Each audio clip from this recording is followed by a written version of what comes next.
কতটি ট্যাপের লেয়ার লাগবে এই মোটাকে বাসাতে? শুরু করতেছি একটি দিয়ে। 5টি লেয়ার। গাইস 10টি লেয়ার। দাঁড়া দাঁড়া, আমি নিজেই লাভ দিচ্ছি। 20টি লেয়ার। এবার কি মোটা পারবে পানিতে ভাসতে? আরে শুধু আমাকে মোটা বলো না, তুমিও কম মোটা না। হা হা হা। 50টি লেয়ার। গাইস কোনোভাবেই তো এই মোটাকে বাসানো যাচ্ছে না, এখন কি করা যায়? আরে দাদু চলো আমরা অন্য কোনো একটা উপায় ট্রাই করি। চলো অন্য কিছু ট্রাই করি, যেন মোটা না বুঝতে পারে।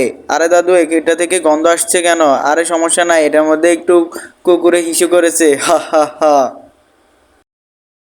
গাইস এবার 100টি লেয়ার। মোটা কি পারবে পানিতে ভাসতে? আরে পারবো, দেখো। হুররে, আমি পেরেছি। গাইস তোমরা লাইক সাবস্ক্রাইব করো।